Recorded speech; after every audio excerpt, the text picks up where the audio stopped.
I'm a lyrical mastermind, hell of a kind, beats of the mind, smart line, blue years, hard face, everybody in the producers clears, this, face, this, everybody thinks producers says. Let me be boss. Hey, hey Bruski, how are you doing? Today, I am going to show you how to play Underclass by Krule. Now, first of all, a huge shout out to all of you that helped me figure out this song. If you haven't heard yet, I'm doing this new thing where you can suggest what song to do next on Instagram, and then we figure out the song together on Twitch, and that's what we did for this song. So that's how this tutorial was created as well. So thank you all so much for helping me out, and I hope I will see you specifically now watching the next time as well. But yeah, I'm going to show you all the parts of the song. It will be exciting. The chords are a bit tricky, the strumming pattern isn't tricky at all, so that's dope. I will also explain some different ways to play the chords after I showed you how to play the song to help you a bit. And that's really all there is to this for now. Yeah, again, check out my Twitch and Instagram so you can help me figure out the next song. And that's it, as I just said. I hope to see you after I played the song, since I give you some interesting and useful information then as well. So the song is just in standard tuning, you don't need a capo or anything like that, so we can go directly into the song.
So that was how to play the song. As you could see, the strumming pattern isn't too difficult, the chords themselves are a bit tricky. Also the outro of the song is the same as Energy Fleet, so if you want to learn more about the outro, watch my guitar lesson on Energy Fleets, because there I really explain how that goes.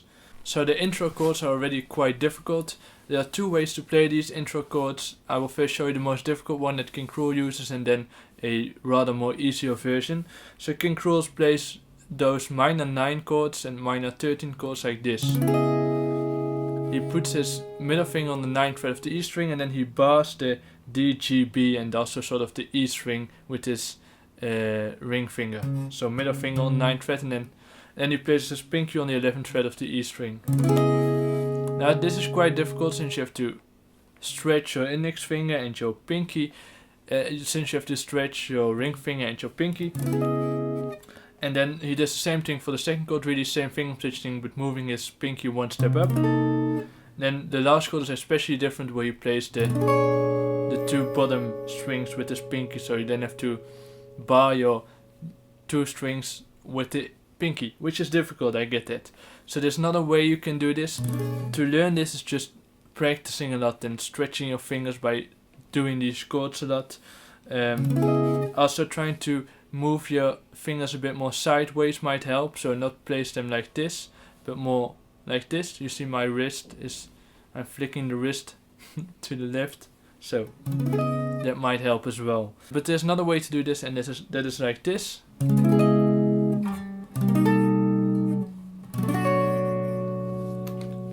It is a bit different from what King Krule's playing because you're playing one note less, you could say. But yeah, in this way you're just using more simple minor 9 chords. It's only you have to watch out that you're not playing the bottom note on this C minor 13, I think it's called. So, and not, so this one shouldn't be played. You can do that by simply just strumming the strings until the B string. And then for this last chord, it's really impossible to, you could do it like this maybe, which is really tricky, so you can also just play a B minor 7 over here. So in that way it's different from what King Krule's doing because you're missing out on this note. But it still sounds quite alright, I think.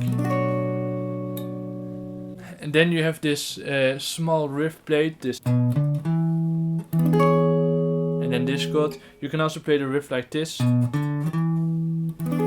Same notes, you can do that as well. This is you play this along with the bass player, you could say. And then this chord, again a bit tricky. Yeah, it's I have my index finger barring the 7th fret and my middle finger on the 9th fret of the D string and my ring finger on the 9th fret of the B string and my pinky on the 9th fret of the E string. Quite a difficult chord. Again, if it's too difficult, you can also just play an E7. That works as well. Just a tad bit different chord, but if you want to make it a bit easier for yourself, an E7 could do as well. And then you have this A major 7 chord. Nothing too weird. He doesn't really put a large focus on the B string, so it's mainly, you can also play the B string. But then after that, he does,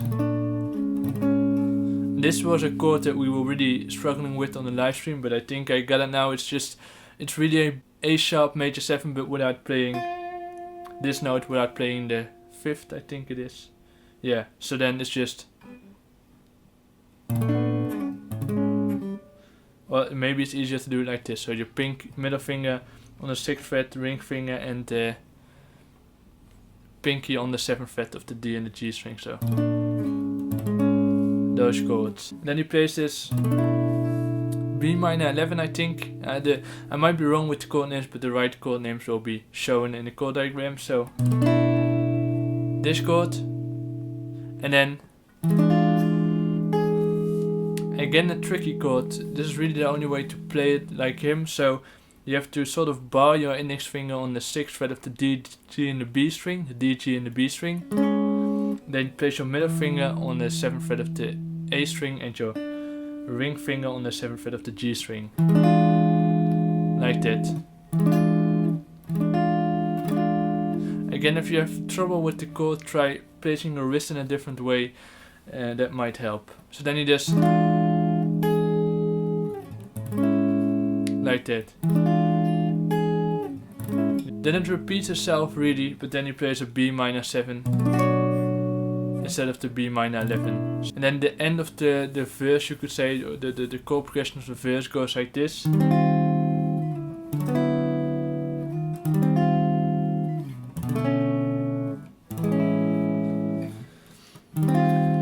It's also a chord where you have to stretch your index finger, but now on the 5th fret of the D, G and the B string, and place your middle finger on the 6th fret of the A string and your ring finger on the 6th fret of the B string.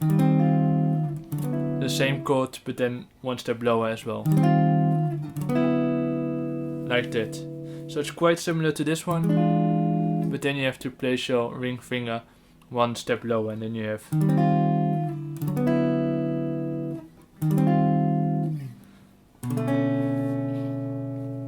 then a B minor 9, I think. Not a too difficult chord, sort of an open chord, and then an A major 7 over here. Like that. Bit of a tricky chord progression, but you will get through it. Just listen to the song a lot and listen to me play it. Now we will get into the second part of the song, you could say, because then the second or the third part of the song, because the second part of the song they just repeat the verses as we just played, as I just showed you. It was interesting what we also talked about on my live stream, so that also shows how interesting the live stream is, and you should check it out, is that he's using some sort of 2-5-1 jazz chord progression. You might have heard this before. I won't dig very deep into that. I have a tutorial on chord progressions that you can check out, but he's basically playing the second note of the A major scale, the 5th note of the A major scale, and then the 1st note of the A major scale. So that makes it a 2-5-1 chord progression, which you will find a lot in jazz music. So as I just said, the chord progression that I just talked about repeats itself for the second verse, you could say. So it ends with, and then we get into this new part. You can call it the chorus, you can call it whatever you want, and it goes like,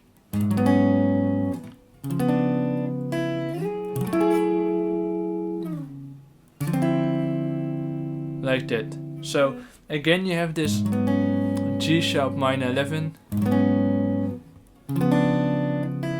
This chord we've seen before as well, but then over here. So it's now, but then you use your pinky on the 5th string instead of on the 6th string. So instead of doing, you do then an F sharp minor 9,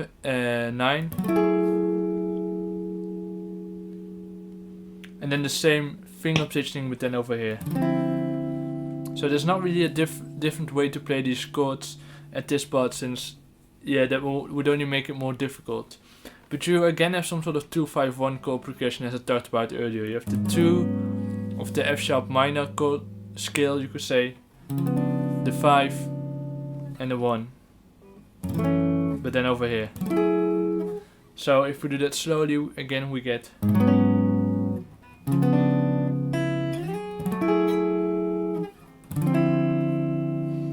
and then we have this chord progression that repeats itself throughout the outro of the song, and throughout this last part it goes like,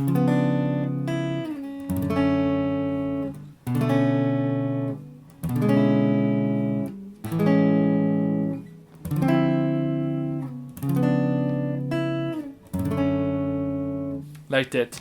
But yeah, so the chord that he's playing is really a F sharp minor 9, or is it an F sharp minor 9?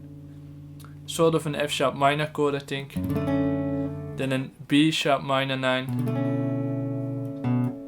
And then there's this small riff that the guitarist plays along with the bassist, at least live, that goes like, so when he's playing the B minor 9 to go to the E, he does, then you play this E13 chord, I think it is. And don't play the bottom string, E string on this chord. You can, but I can't really hear him play it in the studio version. Then an A major 7, what we've seen before. Then a D minor 9 again. And then again this thing on the C sharp. And then you repeat the chord progression. So there are not really different ways to play these parts, again, since this is the easiest way. He uses some sort of open chords even. It's interesting because you have this C sharp ringing out through most of the chords. Now there's an interesting strumming pattern that you can do for this part as well, which happens in the live version, which sounds really good. It's just basically,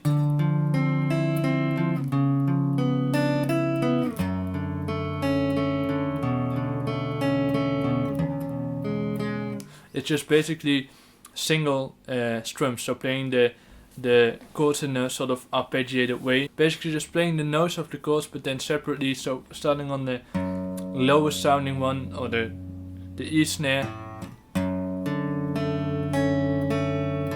like that. The next chord but then different snares, so for this B minor 9 you just play the A, D, G, B string up and down. So that sounds nice as well, which you can add in your cover or when you're playing as well. Yeah, so that's really the course of the song. Again, difficult chords. You do have some time to switch them a lot, so play the song on the lower speed, that helps always. And the end of the song is the same as Energy Fleets, as I said before. Yeah, I have a tutorial on the complete song that you find on my channel. So that's how to play the song. I really hope everything was clear. If you have any song suggestions, you can leave them on my Instagram when I'm doing a poll, or you can also leave one in the comments. And also follow me on Instagram and on Twitch if you like. The links are all in the description. And I also really hope to see you the next time.